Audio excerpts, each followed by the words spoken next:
Hi, this is Mr. Cordes, and today, ladies and gentlemen, we're going to talk and discuss about the final project proposal and annotated bibliography for English 353 children's literature.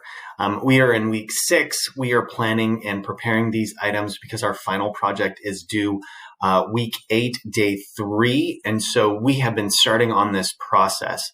So during week 5, we kind of did an overview of the assignment and what to expect.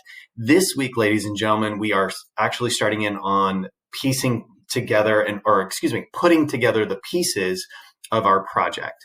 So one of the very first things that you see that's going to be due this week is part 1. Okay, and there are 2 components to part 1. The first is a final project proposal. So you've put down specific items, you have detailed what you are doing. This is kind of organizing your thoughts. It's not necessarily set in stone, but this is like the direction that you are headed. And then you have your annotated bibliography.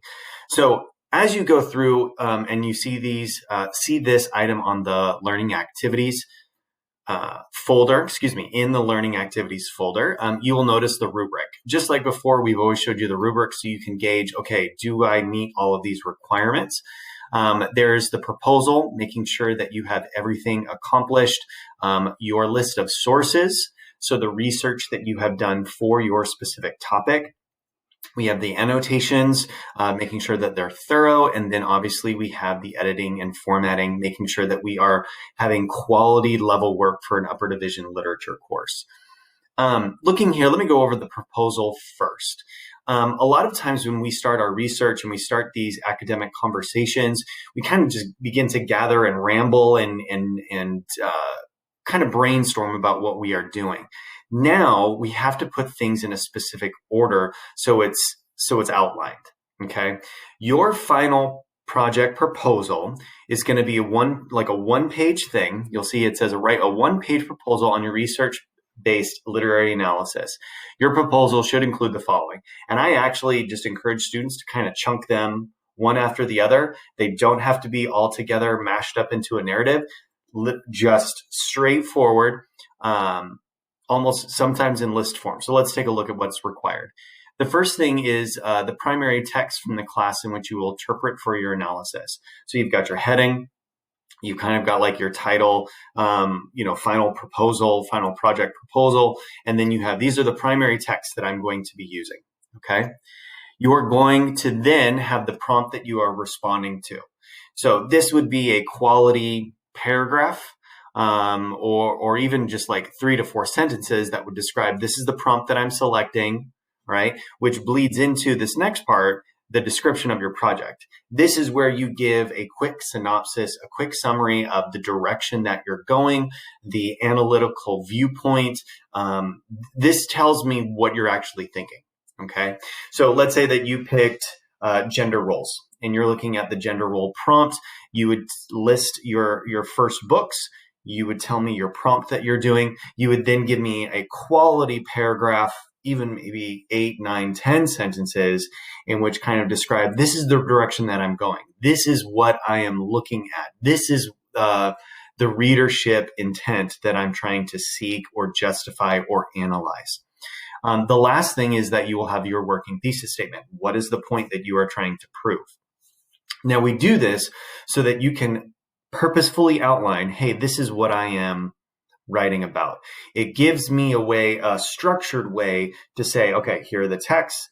Here's this is the prompt. All right, this is the direction they're going to go. This is what they're trying to prove. So it's all very purposeful. So you're going to go through and make sure you have those 4 items on your proposal. Now, the second part is the annotated bibliography. Like you've done for the picture book illustration annotations, it's along the same lines because you're looking to comment on how that research is beneficial for your topic. Okay, so let's say that you have a book. You're going to use this piece of research for your paper. Is this valid? Is this piece of research good? How is it going to help you? Why is it going to help you? How is it going to contribute to the conversation that you are trying to have in this discussion? So it says here, you've got, I'm going to kind of go through the instructions. Submit and annotated bibliography, including 4 promising secondary sources, like journal articles, a chapter in an academic book, in proper MLA or APA format, whichever you guys have selected, with 1 to 2 paragraphs summarizing each resource and responding to the source. Okay, responding is probably the biggest item because that will help you when you actually put your paper together.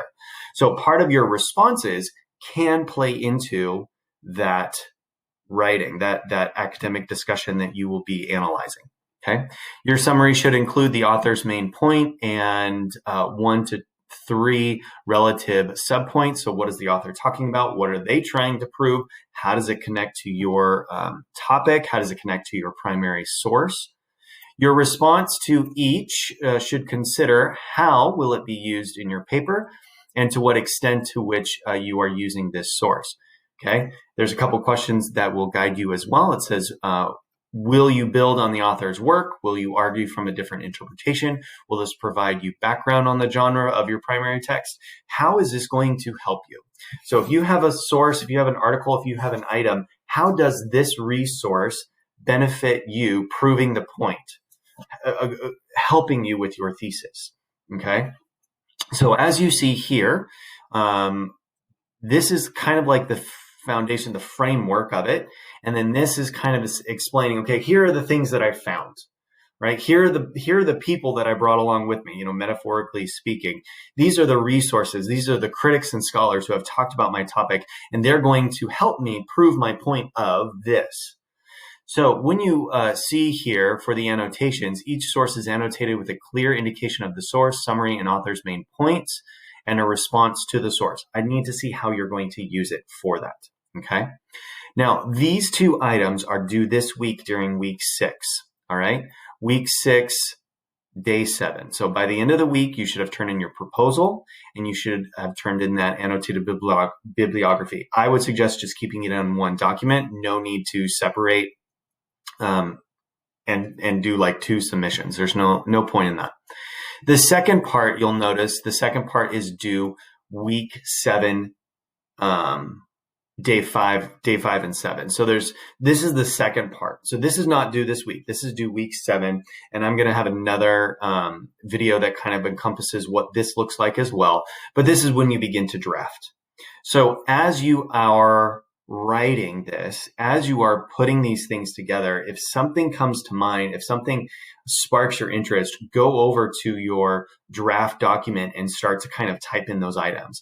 If you explain why that resource is good for help proving your point, take that sentence, put it into your draft, because we want to get your thoughts out. We want to kind of see if you're moving in the right direction with this draft during week 7, day 5, but then it's a quick turnaround because then we've got our final submission that we are turning it in day 3 of week 8. So we move rather quickly in the very end. So we cannot wait until the last minute. We cannot put this off. The sooner that you get this accomplished, you'll have more time to go on to the actual drafting, which for some people is more time consuming. Okay. If for whatever reason you have questions or concerns, please email me. I love this research and literature item. It's my jam. That's what I go to. I love analyzing children's literature. I did it for my master's thesis. I love it. I love it. I love it. Please email me with questions or concerns as you move forward. So you're not sure about your thesis statement. You like this topic, but you're not finding the pieces that actually connect. You've got some great sources. You're just wondering how it's going to contribute. All of those things I will help you with. You just got to reach out to me and let me know, and we can begin that discussion and that dialogue. Okay. So take some time. There will be an additional video on part 2. Essentially, part 2 is just writing the 6 pages, making sure that you have time to do that as well. The final part is getting up to at least 7 full pages of that literary analysis, having 5 scholarly sources, and piecing it all together and then submitting it where it needs to be in multiple locations. So there'll be another video during week 7 for that. So take a look at that. If you need it ahead of time, just email me. I can send that link over to you.